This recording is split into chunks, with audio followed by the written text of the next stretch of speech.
तुम्ही या चॅनलवर नवीन असाल तर सबस्क्राइब करा, तसेच लाईक आणि शेअर नक्की करा।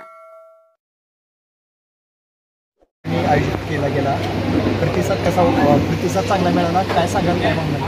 नाही, अतिशय चांगला प्रतिसाद या युवा संवादला मिळाला। अनेक गावामध्ये शाखेचं उद्घाटन झालं, प्रत्येक गावामध्ये युवकांनी उत्स्फूर्तपणे स्वागत केलं आणि मोहोळच नाही तर महाराष्ट्रातला युवक हा शरदचंद्रजी पवार साहेबांच्या पाठीशी आणि मग अशा प्रत्येक ठिकाणच्या युवकांना भेटायचं म्हणून आज पवन गायकवाडांनी निष्ठावंत युवकांचा संवाद हा कार्यक्रम घडून आणला। त्यामुळे मोहोळ तालुक्यातील देखील जे पवार साहेबांच्यावर निष्ठा ठेवून काम करणारे लोक आहेत त्यांच्यासोबत भेटण्याचा आणि संवाद करण्याची संधी मला मिळाली।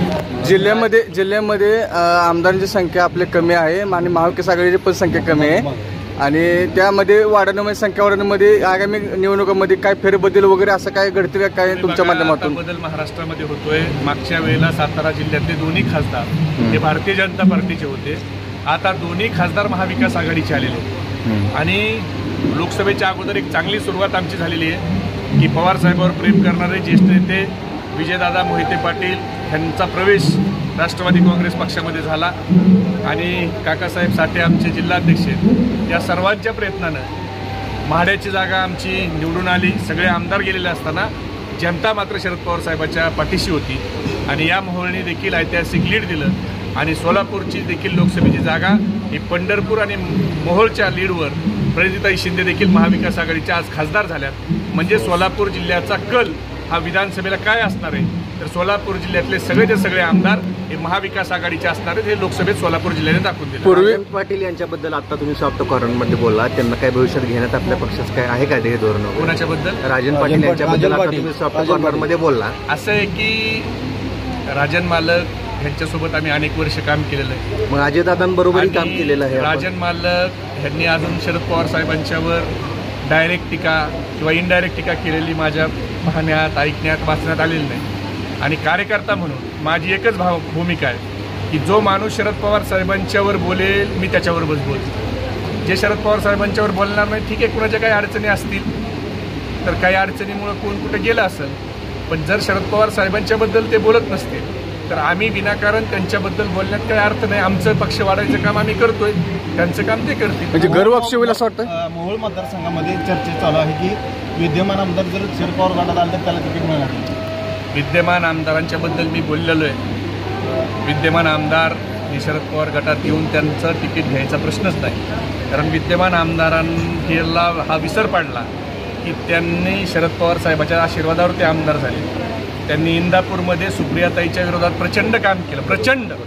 एवढंच नाही तर आपल्या तालुक्यात एक सुप्रिया सुळे नावाच्या महिलेला ते भेटून त्यांना तुम्ही बारामतीतून उमेदवारी करा, म्हणजे एवढ्या खालच्या पातळीपर्यंत आमदार गेलेले।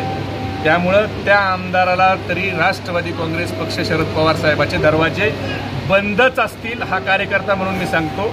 त्यांना घ्यायचा प्रयत्न झाला तर आम्ही तिथं विरोध नोंदवू। आमचा लोकसभेला तुतारी आणि पिपाणी या चिन्हामध्ये लोक कन्फ्युज झाले होते, तर येणाऱ्या पुढील काळात आपण काय काळजी घेणार? असं आहे की लोकसभेमध्ये तुम्ही बघा प्रत्येक मतदारसंघात म्हणजे दिंडोरी मतदारसंघात 1,03,000 मतं ही पिपाणीला पडली। भिवंडी लोकसभेमध्ये ज्याला 42,300 मतं पडली पिपाणी चिन्हावर त्याला ग्रामपंचायतला 133 मतं पडलेली। आमच्या बीडमध्ये 54,827 मतं पिपाणीला पडली। म्हणजे पिपाणी जे चिन्ह आहे त्याला ट्रम्पेट इंग्लिशमध्ये म्हटलं जातं, पण त्याला त्यांनी मराठीमध्ये आपण पिपाणी म्हणतो, पण मराठीमध्ये निवडणूक आयोग जो बाहेर बोर्ड लावतो मतदान केंद्राच्या बाहेर त्या बोर्डवर त्याला तुतारी लिहिलं जातं आणि आम्ही तुतारीला मतदान करा म्हणायचो आणि आमची निशाणी तुतारीवाला माणूस, पण खरं त्याला मराठीमधून पिपाणी लिहायच्या ऐवजी तुतारी लिहिलं निवडणूक आयोगानं। ठीक आहे, आता हे सगळे प्रयत्न केले त्यामुळे शशिकांत शिंदे साहेबाची जी जागा आहे त्या जागेवर आमचा विजय झाला असता। 34,000 मतं तिथं पिपाणीला पडली आणि दुर्दैवाने 31,000 मतांना शिंदे साहेबांचा विजय झाला आणि जवळपास सगळ्या आमच्या उमेदवाराचं लीड हे 50-60,000 मतांनी आत्ता जे मताधिक्य त्याच्यापेक्षा 50-60,000चं मताधिक्य वाढलं असतं, पण दुर्दैवानं त्या चिन्हामुळे जो गोंधळ झाला आहे त्याच्या संदर्भात आमच्या पक्षानं निवडणूक आयोगाकडे तक्रार केली। आता निवडणूक आयोग हा भारतीय जनता पार्टी निवडणूक आयोग झालेला आहे, त्यामुळे त्याच्याकडून फार आम्हाला अपेक्षा आता नाहीत, बघू काय करतात। नसता सुप्रीम कोर्टात जाऊन आम्ही त्या संदर्भातली दाद मागणार आहोत. शरद पवार साहेबांना युवकांनी ताकद दिली. पवार साहेबांना आपण ही युवक आहात. ॲडव्होकेट पवन गायकवाड यांच्याबद्दल तुमचं मत काय आहे? मी तुम्हाला सांगितलं की आता मी माझ्या भाषणात देखील सांगितलं, ॲडव्होकेट पवन गायकवाड हे काम करतायत, चांगल्या पद्धतीनं त्यांनी काम करावं. पण जे काही सगळे इच्छुक उमेदवार आहेत त्या सगळ्या इच्छुक उमेदवाराचा सर्वे हा पक्षाचे प्रांताध्यक्ष जयंत पाटील साहेब करतात. तो सर्वे ते पवार साहेबांच्या समोर मांडतात आणि सर्वेमध्ये जो उमेदवार पुढे असेल, जे इच्छुकामध्ये आमच्या पक्षातले जे इच्छुक आहेत त्या इच्छुकामध्ये जो पुढे असेल त्याला तिकीट देऊ. पवन गायकवाड यांनी अधिकचं काम केलं, त्यांना अधिकची पसंती मोहोळ तालुक्यातल्या जनतेची मिळाली तर निश्चितपणानं ते उमेदवार असतील. लोकसभेला जे शरद पवार गटाला सोडून गेलेले आहेत निष्ठावान, त्यांना परत माघारी घेणार का तुम्ही? असं आहे की आमची आट एवढीच आहे कार्यकर्ता म्हणून की ज्यांनी शरद पवार साहेबावर डायरेक्ट अटॅक केला आहे, शरद पवार साहेबांच्यावर टीका केली, त्या लोकांना घेऊ नये. बाकीचे लोक काही मजबुरी का नाम असं म्हणतात, काही अडचणीमुळे गेले असतील, शरीराने तिकडं असतील, पण मनाने बरेच लोक असे होते की शरीराने तिकडं होते पण मनाने ते शरद पवार साहेबांच्या सोबत होते. असे लोक जर आले तर पक्षात घ्यायला काही हरकत नाही. पण ज्यांनी शरद पवार साहेबावर टीका केली त्या लोकांना मात्र राष्ट्रवादी युवक काँग्रेस घेऊ देणार नाही. सोलापूर जिल्हा परत एकदा राष्ट्रमध्ये बालेकिल्ला असं होईल असं तुमचं प्रयत्न असतील? झालं आता झालायच ना. आमदार मागतील.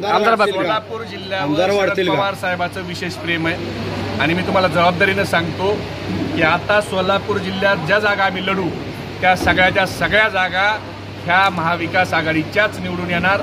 आमचे आमदार वाढतील आणि मी आता तुम्हाला आकडा सांगत नाही कारण आता वरिष्ठ पातळीवर बोलणी चालू आहे. पण ज्या जागेवर आम्ही महाविकास आघाडी लढू त्या सगळ्या जागा ह्या महाविकास आघाडीच्या सोलापूर जिल्ह्यातली जनता ही शरद पवार साहेबांच्यावर प्रेम करणारी जनता आहे. इथल्या जनतेनं नेहमी शरद पवार साहेब अडचणीत असताना त्यांच्या पाठीशी उभा राहिलेली आहे आणि ह्या सोलापूर जिल्ह्याने आता 4 जूनला दाखवून दिलं की पवार साहेब ज्या वेळेला अडचणीत असतात त्यावेळेला सोलापूरची जनता धावून येते.